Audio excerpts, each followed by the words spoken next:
does a man look 3 different women in the face on national television with high-definition cameras recording his every blink and just, I mean, completely, utterly lie? Right. Like a full, unprovoked, fabricated lie that literally nobody even asked him to tell. I am spiraling. I am sweating. I am having actual palpitations right now. I mean, I hear you. I really do. But we are talking about a 22-year-old boy who lives on a farm in California. Literally 22. Exactly. Why is anyone on this planet expecting emotional maturity and radical proactive honesty from a guy whose frontal lobe is still actively under construction? Oh my God, the frontal lobe. Right. Like, he's standing at a horse track VIP section. You don't go to a 22-year-old for the unvarnished truth. You go to them to learn whatever new slang is trending on TikTok. So true. Expecting a sociological breakthrough in communication from Farmer Sean is just, well, it's setting yourself up for failure. Welcome back, babes. This is the Snark Squad, your safe space, your home, and your messy obsession. We love you, and we thank you for being here. Cheers to you, babes. Cheers. And yes, to everyone listening right now, the wine is flowing tonight. Oh, it is absolutely on deck. We are heavily poured. I have an absolutely massive, completely irresponsible pitcher of blood orange sangria sitting right between us. It's basically a bucket at this point. It is a bucket, and we are not holding back a single drop. We absolutely are not, because honestly, I am having a full-blown midweek existential crisis. Like a sit on the kitchen floor, stare at the ceiling, question every life choice kind of spiral. Oh boy. Do you know what today is? It is Wednesday, May 6th, 2026. Yesterday was Cinco de Mayo. Today is Wednesday, and I woke up this morning, looked at the calendar on my phone, and felt genuine physical horror. Physical horror? Yes. The year just started. We were literally just popping champagne for New Year's like 5 minutes ago. It does feel like that, yeah. And now summer is basically here. The weather is getting hot, the stores have swimsuit displays out, and time is moving terrifyingly fast. I feel like I'm aggressively aging just sitting in this chair. Okay, take a breath. Babes, does this mean our biological clocks are activating? Or maybe capitalism has destroyed our perception of time. Wait. Stop. Just a thought. I mean, think about the mechanics of how we live, right? We measure our entire lives by fiscal quarters, holiday sales, and exactly how many working days there are until the next 3-day weekend. That is so dark. It's true, though. Our brains aren't processing the passage of seasons anymore. We're just processing the space between paychecks and targeted ad campaigns. Which is exhausting. So, of course, the months are vanishing. Yeah. But honestly, I want to pose this to you, our third bestie in the room listening right now. Is time actually moving faster? Yes. Yes, it is. Because I swear, a week used to feel like a massive expanse of time. You could fit a whole lifetime into a week in college. Now a week feels like a long afternoon. A literal afternoon. Are we as adults just permanently exhausted? Does getting older mean the months just vanish into thin air? Because we are trapped in an endless cyclical loop of commuting, working, paying bills, and watching reality TV. It is the permanent exhaustion. I am tired deep in my bones. And it is that specific Wednesday hump day dread that really gets you. No, the Wednesday dread is unmatched. You wake up on Wednesday, and you're far enough away from Monday that you're exhausted, but you're way too far from Friday to feel any actual hope. It's a purgatory day. Purgatory is the perfect word for it. And since we are grounding this in reality, because we do have actual lives outside of this room, I mean, we have real jobs. Tomorrow is Thursday at the clinic. Don't remind me. But as a dentist, I have to say, I actually have a tiny bit of optimism for tomorrow. I have very straightforward, beautiful little crown preparation in the morning. A crown prep, really? That's your high. I love the artistry of a crown prep. You get to save a tooth, you get to sculpt it perfectly. And my afternoon is just simple cleanings. It is an easy schedule. I am claiming that high right now. I'm putting it out into the universe. Wow. That is so beautiful and painfully naive of you. Let me instantly ruin that optimism with a healthy dose of reality from one dentist to another. Fine, ruin it. Those simple cleanings in the afternoon, they're going to be a psychological disaster. Because you and I both know the fundamental truth of our profession. Patients always lie. Okay, that is fair. It is the exact same mechanism as reality TV dating. They sit in that chair, you look at gums that are actively bleeding, if you so much as breathe on them, and you ask, have you been flossing? And they lie. They look you dead in the eye with the exact same unblinking confidence as Farmer Sean promising he won't bring a new girl home, and they say, oh, absolutely, every single day. No, you haven't, Brenda. Exactly. Your gums look like ground beef, Brenda. So my low for the week is knowing that I will spend 8 solid hours tomorrow being gaslit about dental hygiene. Gaslit by plaque.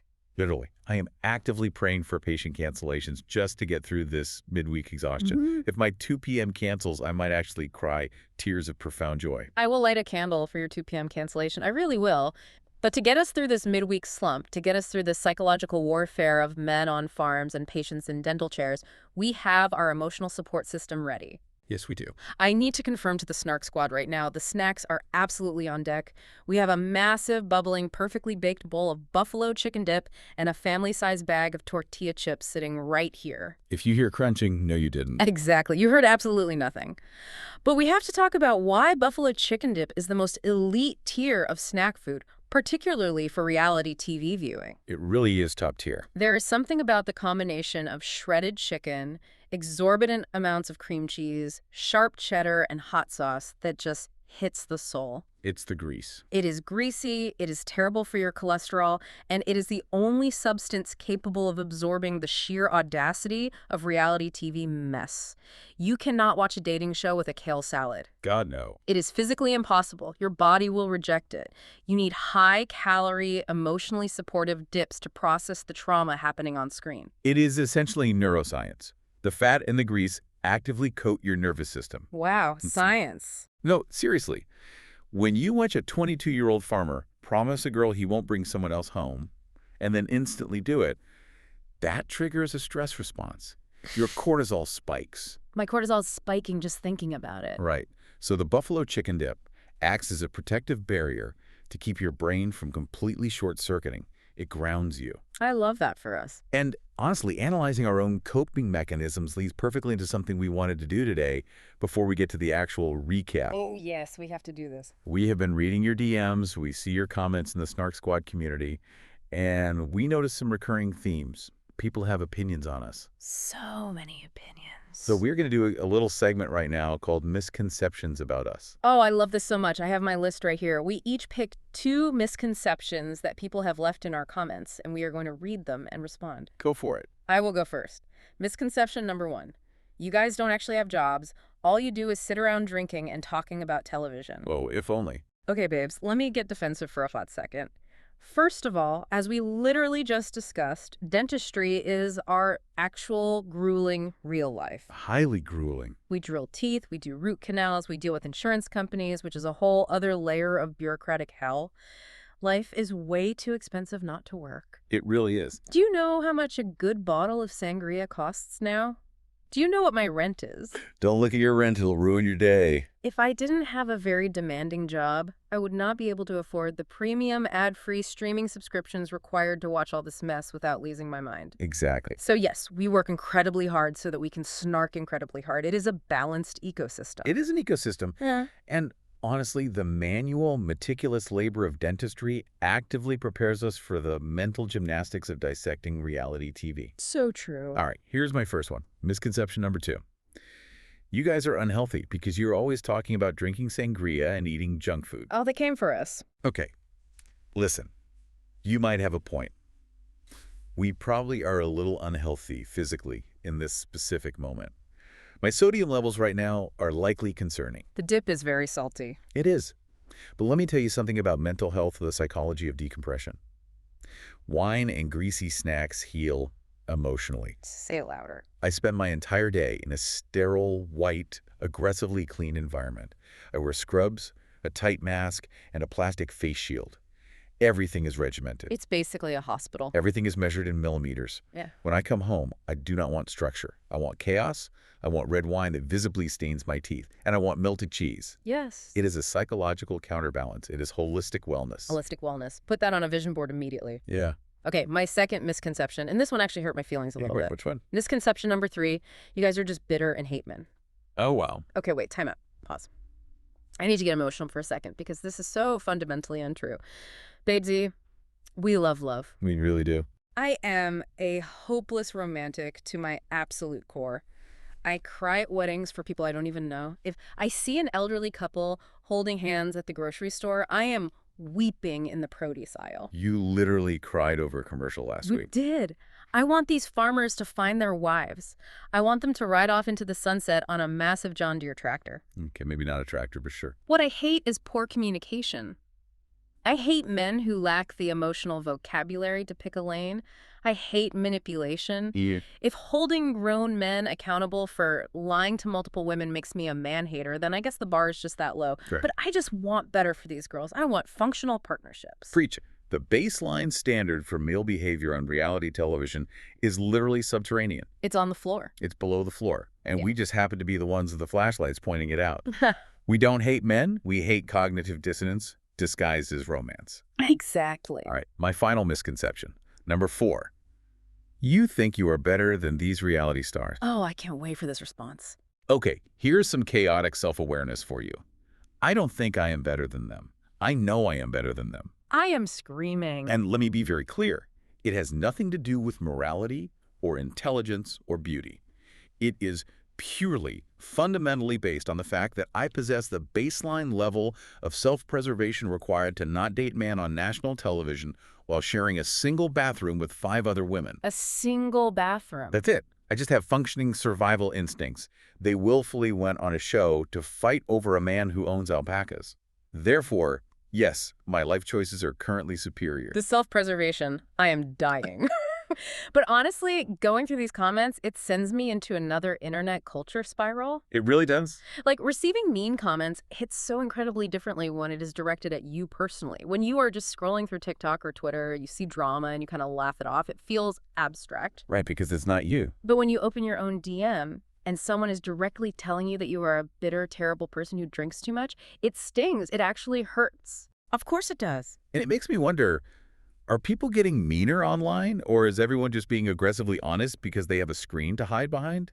Has social media completely destroyed the sociological concept of public shame? It absolutely has destroyed the concept of shame, and it is because of the online disinhibition effect. The what? The online disinhibition effect.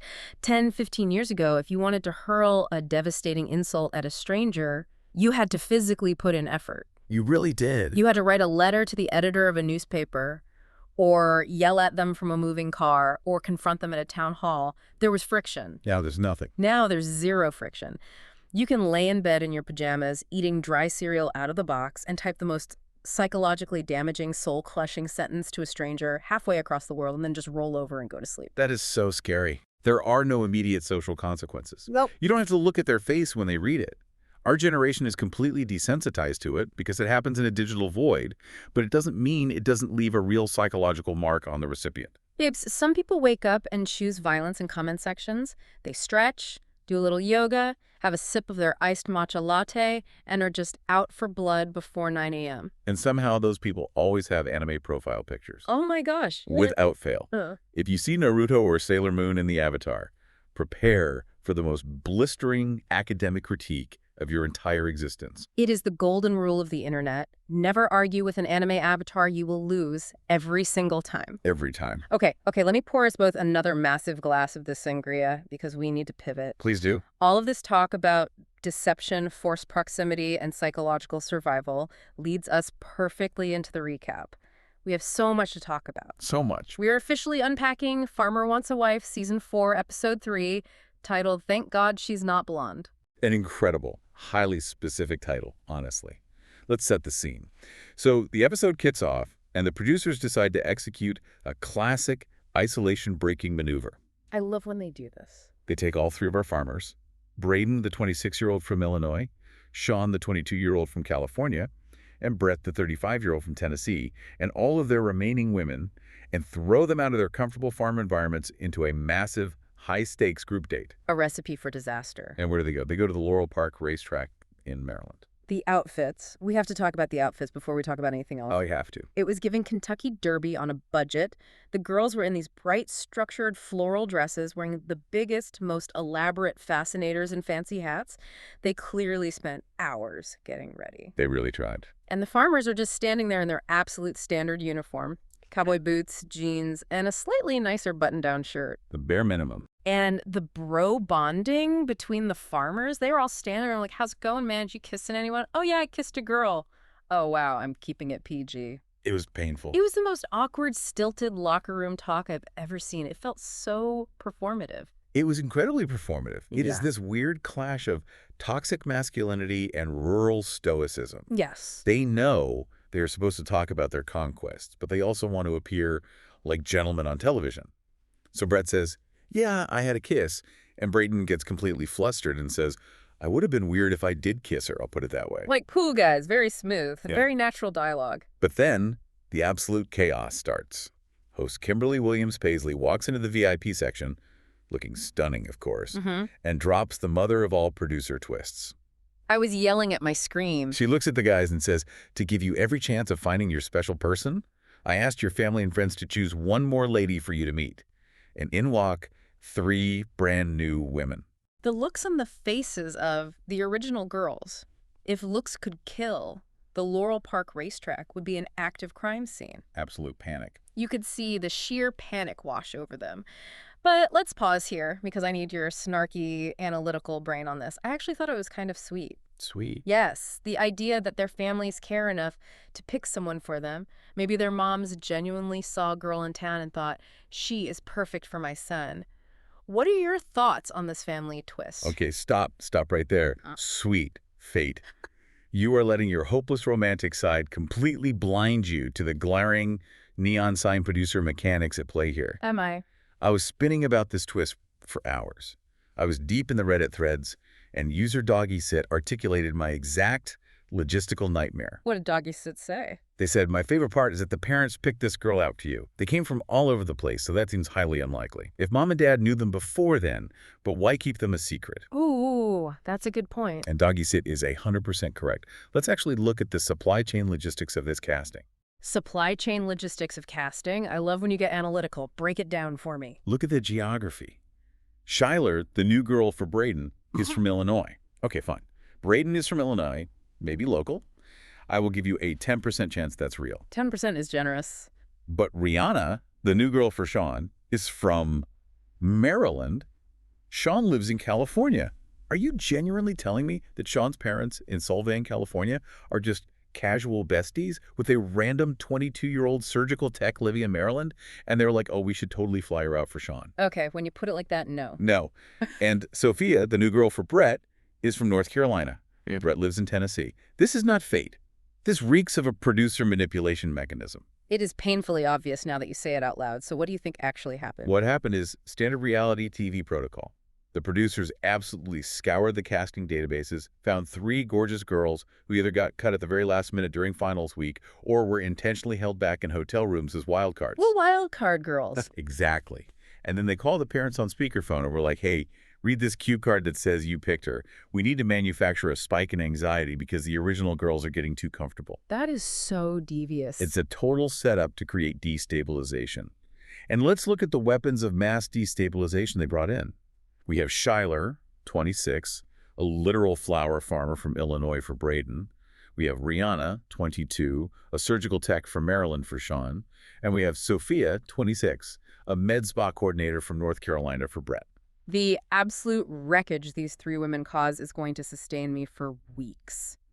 But before we get to the racetrack aftermath, the episode actually had to wrap up last week's massive cliffhanger on Braden's farm. Oh, right, back to Illinois. We have to pivot back to Illinois and talk about the departure of Lauren, because this actually broke my heart. It was inevitable, but yes, let's unpack it. So Lauren is a 29-year-old ICU nurse from New York, and Braden finally pulls her aside. Let me read you his exact quote from the transcript, because I felt the awkwardness through the screen. It was so hard to watch. He says, there's this part of me telling that I have just a little bit stronger connections with some of these girls, and that's not you. I just don't know if it's right for us. I just don't want to waste your time. At least he was honest.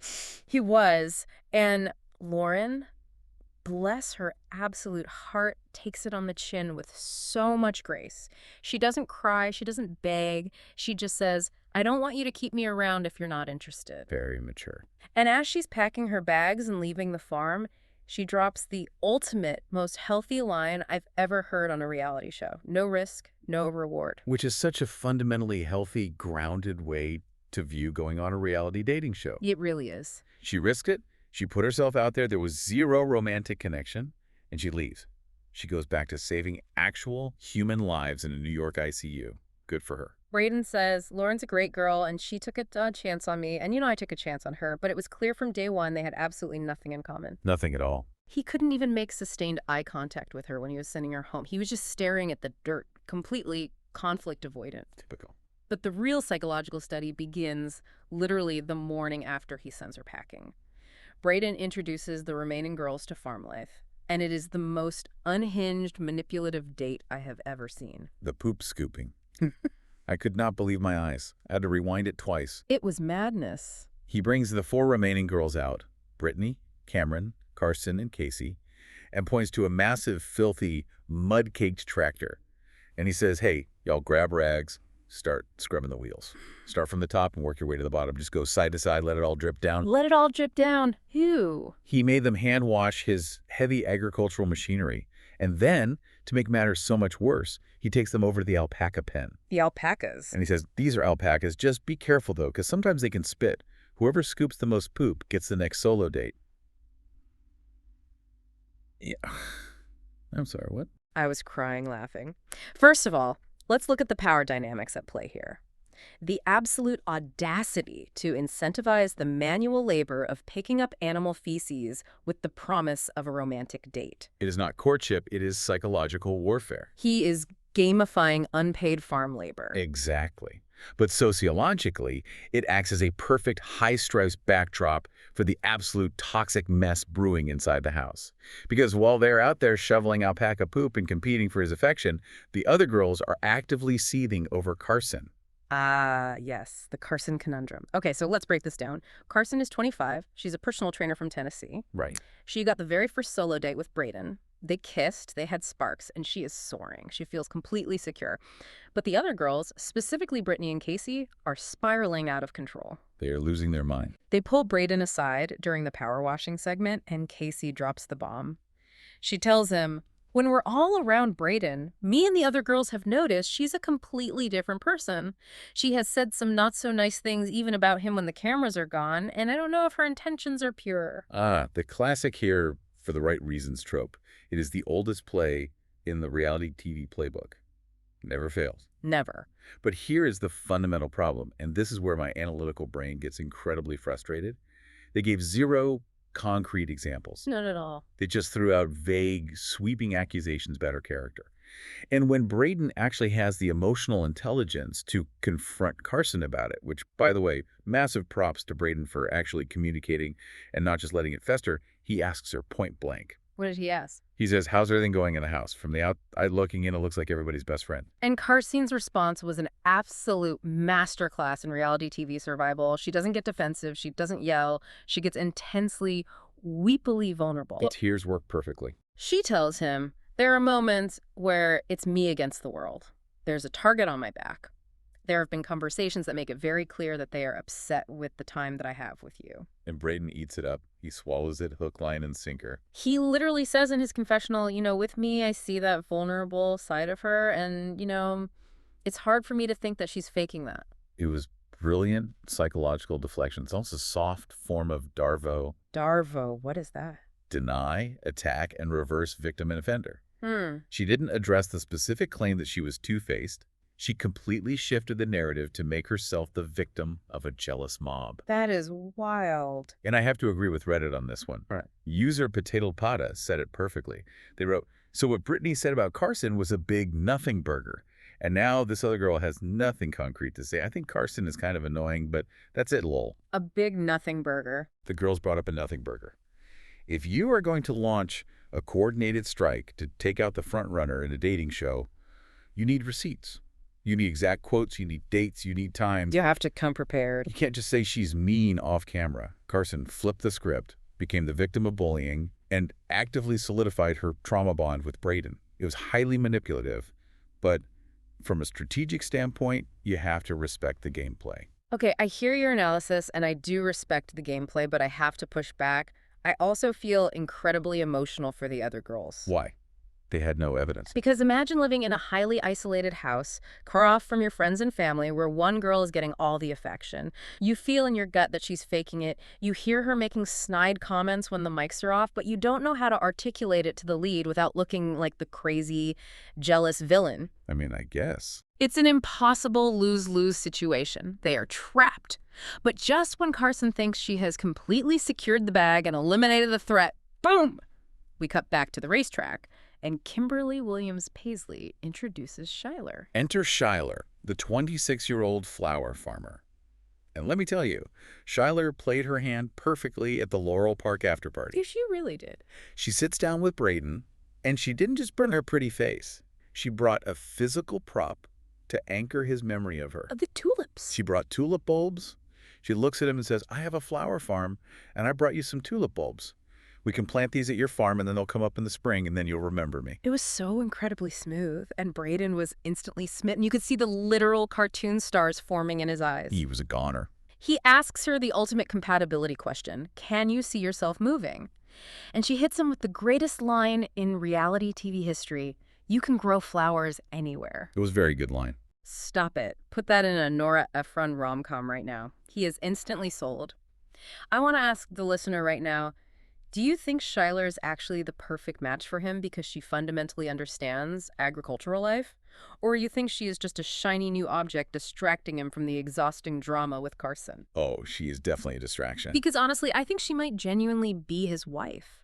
I think the universe brought them together. The universe? We just established the producers pulled her out of a database.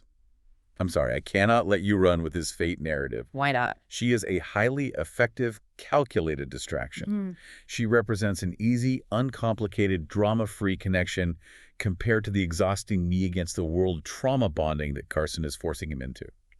Braden is tired of mediating fights.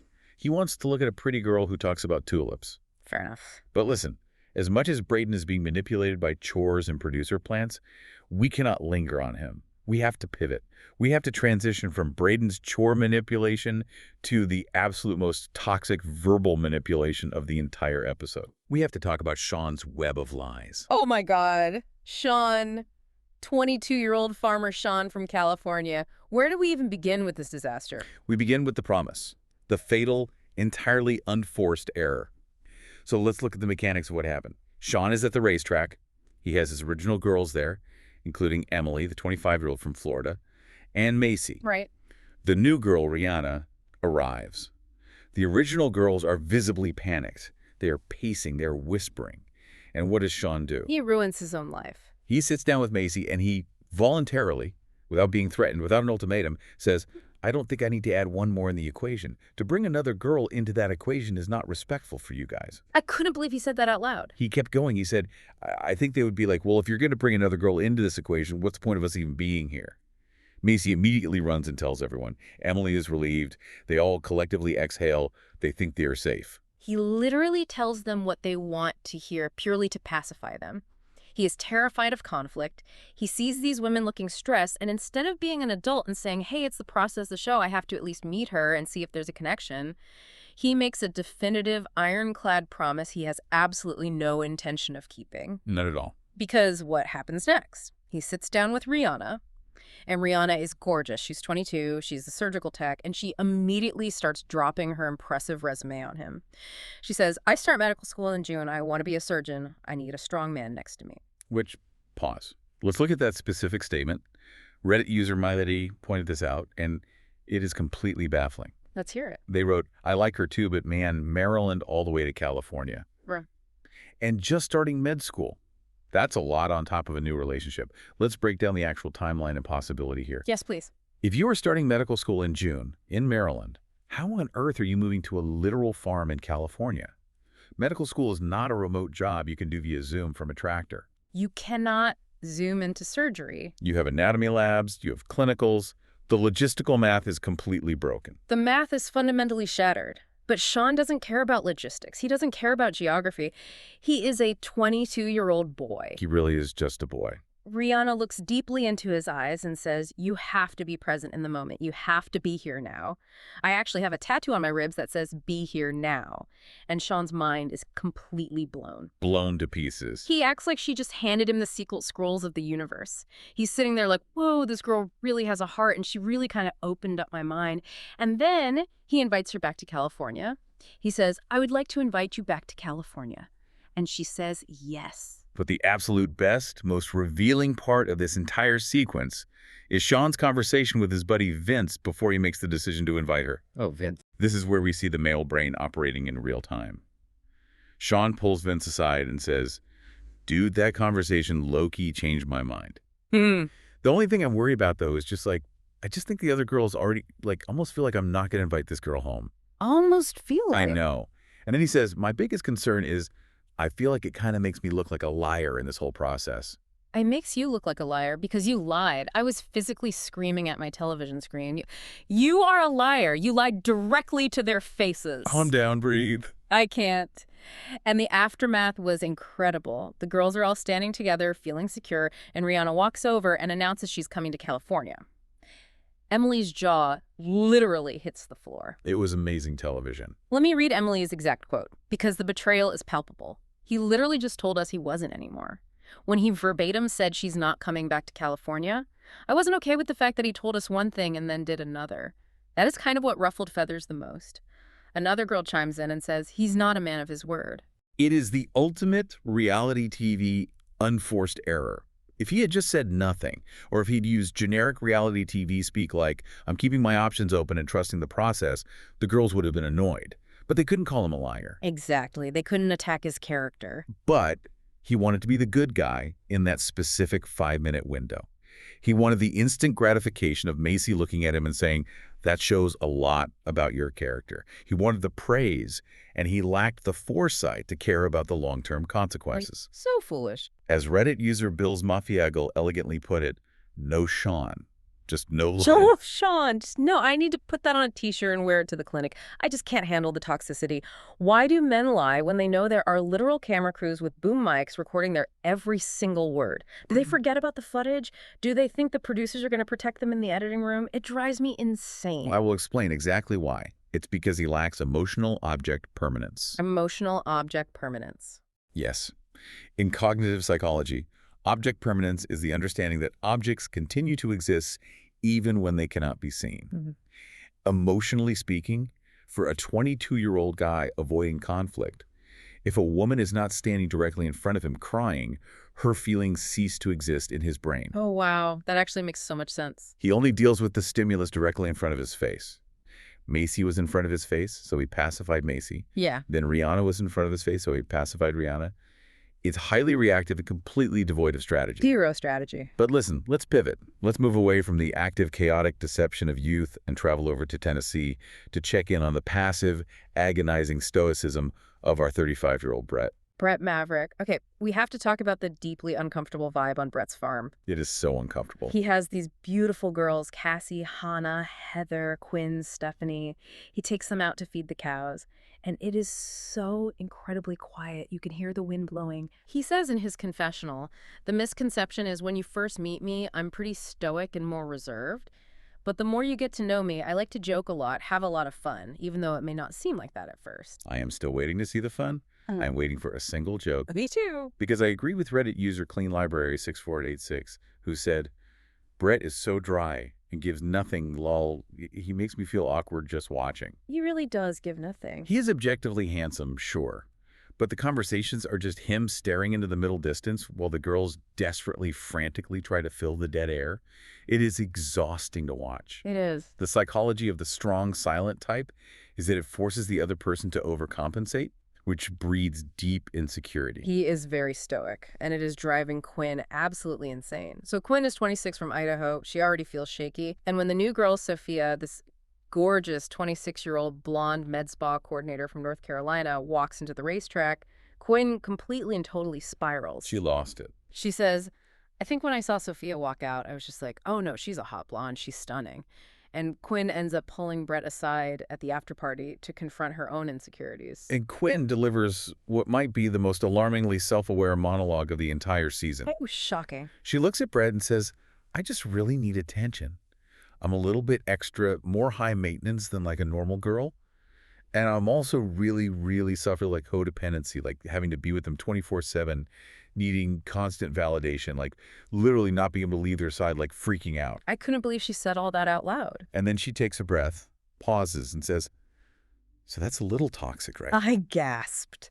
I physically gasped, spilled my sangria, and had to pause the TV. The sheer self-awareness to just list off every single anxious attachment style red flag in one continuous breath and then actively ask the man you're trying to date, that's a little toxic, right? It was incredible. It was a lot. And how does Brett respond? He doesn't run away screaming. He just softly says, yeah, I've been in. Like, he totally understands. And later, when she asks for reassurance because she's threatened by Sophia, he literally takes his denim jacket off, wraps it around her shoulders because she's cold, and says, you should know that you don't have anything to worry about. Oh, please. I swooned a little bit. I can't lie, the jacket move really got me. It was so protective. Of course it got you. You love the absolute bare minimum of chivalry. I rolled my eyes so far back into my head I saw my own optic nerve. Why are you like this? Let me push back on this very heavily. He gave her his jacket because he didn't want to use his words. He didn't want to actively address her deep-seated psychological need for verbal validation. It was keeping her warm. He just covered her in denim and patted her on the head like a golden retriever. It is a Band-Aid. It invalidates her actual psychological needs by distracting her with a physical gesture. Okay, that's a little cynical. But sadly, it worked. She felt reassured, and then Brett went ahead and invited Sophia back to the farm anyway. Because of course he did. He completely ignored Quinn's panic and said he and Sophia share the same core values and beliefs, whatever that means. It means she's a hot blonde from the South, Gabes. That's exactly what it means. Yep. Okay, we have covered the massive recap. We have analyzed the producer twists, the lies, the psychological warfare of poop scooping, and the anxious attachment styles. I need another sip of sangria because we are moving into our segments. Let's go. Segment number 1, could we survive farm life? This is a crucial, humbling debate because we sit here in our air-conditioned room and we judge these women for crying over dirt and complaining about chores. But realistically, sociologically, how long would you and I actually last living on one of these farms without breaking down? I am going to be so brutally, devastatingly honest with you and the Snark squad right now. I would last approximately 4 hours. 4 hours. That's generous. If I walked onto Braden's farm and a literal alpaca looked me in the eyes and spat on my face, I would be on the next available flight out of Illinois. You would be gone. I would be sobbing uncontrollably. I would be calling an Uber from the middle of a cornfield. I cannot handle bodily fluids that are not human saliva in a highly sanitized dental setting. It is a hard, non-negotiable boundary for me. A very clear boundary. I need pavement, I need zoning laws, and I need a Starbucks drive-thru. See, I disagree. I think we actually have a distinct advantage because we are dentists. We are completely, entirely desensitized to gross things. That's true. We see gross stuff all day. Blood, saliva, infected tissue, purulent discharge, we see it all day long. Shoveling manure doesn't actually scare me. What scares me is the fundamental lack of infrastructure. Infrastructure. Yes. During the date, Riyadh told Sean if I could go off the grid and live completely off the grid, I would, in a heartbeat, I would get a cow. We could milk the cow. No, absolutely not. Milk a cow. Milking cows completely off the grid is where my pioneer fantasy violently ends. Where's my high-speed Wi-Fi? Where's my prescription retinol? Where is the nearest target? Exactly. I cannot sustain biological life without a reliable supply chain of iced coffee, complex carbohydrates, and Korean skincare. Exactly. And it makes me want to ask the listener, the Snark Squad, could you actually handle the sensory reality of the smell of manure at 6 a.m.? Or do you just want the curated Instagram aesthetic of a man in a flannel shirt? They just want the flannel. Be honest with yourselves. You want a guy who looks like he chops wood, but you want him to chop wood in the perfectly manicured backyard of a suburban home with dual-zone central air conditioning. You don't want the actual farm. The truth hurts. Yeah. All right, let's move to segment 2. Biggest dating red flags on a farm. Based purely on what we watched in this deeply chaotic episode, what are the weirdest, most rural-specific red flags you can encounter? I have my nomination locked and loaded. My biggest dating red flag on a farm is the Braden special. disguising unpaid manual labor as a romantic group bonding experience. Oh, absolutely. Hey girls, let's bond today. Grab a heavy-duty power washer and clean the caked-on mud off my $100,000 tractor. That is not a date. That is outsourcing your agricultural maintenance to women who are desperate to impress you. It is unpaid labor. If a man invites me over to his house and hands me a damp sponge to clean his car tires, I am immediately walking home. It is absolute exploitation. And while I respect the sheer audacity of the hustle, it is a massive glowing red flag. However, my nomination for the biggest red flag of the episode, and frankly the entire season so far, has to go to Sean. Oh, without a doubt. The red flag is telling a woman exactly what she wants to hear, purely to avoid a 5-minute uncomfortable conversation, only to do the exact opposite an hour later. Gaslighting. That pacifying, conflict-avoidant lying is so incredibly dangerous because it actively makes you question your own reality. It is gaslighting by cowardice. Sean is officially declared the biggest red flag of the episode. I second that motion. The gavel has struck. Sean is the red flag champion of the week. Okay, moving on to segment 3. Farmer Fantasy Draft. We're going to draft which reality stars from this episode are currently thriving and who is failing horribly. Who are your top picks for thriving? I am drafting Schuyler in the first round. She came in late. The mathematical odds were completely against her, but she brought a highly thoughtful, strategic gift with the tulip bulbs. This is a very good gift. She tied it directly to his lifestyle. She secured the invite back to the farm effortlessly, and she completely avoided getting involved in the toxic house drama. She is thriving. Okay, who else? I am also drafting Rihanna. She played Sean like a cheap fiddle. She dropped a fake, deep quote about a rib tattoo, secured the bag, and got a free trip to California despite the entire house of original women actively, openly hating her arrival. That is a power move. I hear your picks, but I am pushing back on Schuyler. I'm sorry, I am drafting her as failing because she is walking into an absolute hornet's nest on Braden's farm, and she has no idea that Carson is going to eat her alive. Oh, Carson is gonna destroy her. But okay, for my actual draft of who is failing, I obviously have to draft Sean. He is failing at basic honesty, he is failing at conflict resolution, and he is fundamentally failing at managing his own dating pool. He really is. He is going to walk back onto that California farm with Rihanna, and Emily might actually commit a felony.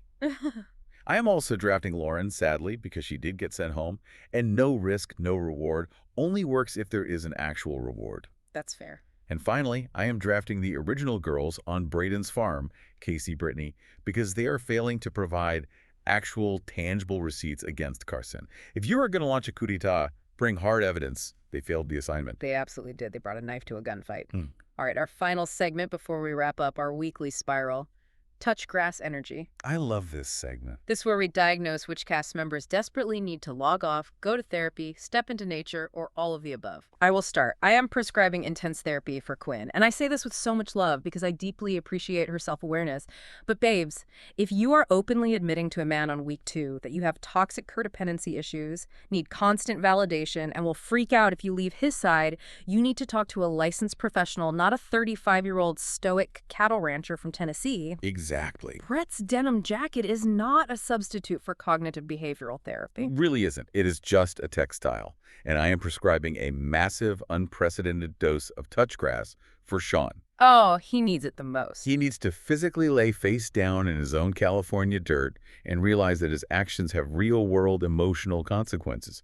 You cannot treat women's emotions like a child's etch, a sketch that you can just aggressively shake and erase whenever you change your mind. An etch-a-sketch. That is the perfect analogy. And honestly, I am prescribing touch grass to the producers of this show. You need to touch grass for pretending that these farmers' families scoured the continental United States to handpick 3 specific, gorgeous, television-ready women. Yes. Call him out. We are not stupid. We know how the database mechanics of casting work. Stop insulting our intelligence. Say it louder. The producers need to touch grass. Oh my gosh, I am entirely out of breath. My sangria glass is completely empty. We have unpacked the lies, the poop scooping, the twists, the anxious attachment, and the sheer toxicity. It was a monumental episode. But before we sign off, we want to leave the listener with a final provocative thought. Something for you to deeply mull over while you are commuting tomorrow, or pretending to work at your desk, or sitting in the dental chair actively lying to me about flossing your molars. Think about this. If you were forced at gunpoint to date on a reality TV show, Would you rather be the villain who gets all the solo dates, kisses the guy, and survives every single elimination round while the whole house actively plots against you, like Carson? That's a tough one. Or would you rather be the nice girl who maintains her dignity, absolutely refuses to play the manipulative game, and get sent home early on a muddy tractor, like Lauren? Which path are you choosing for your own mental health? I know my answer, but I want to hear yours. Thank you to the Snark Squad for hanging out with us, for spiraling about time and aging, and for letting us vent our midweek existential dread. We love you guys so much. Please remember to like the video, leave us a comment with your answers to the villain versus nice girl question, subscribe so you never miss a spiral, and share this with a messy friend who desperately needs some buffalo chicken dip energy in their life. We will be back next week to watch Emily absolutely destroy Sean on that California farm. Until then. Stay messy, stay chaotic, and we will see you on the Snark side.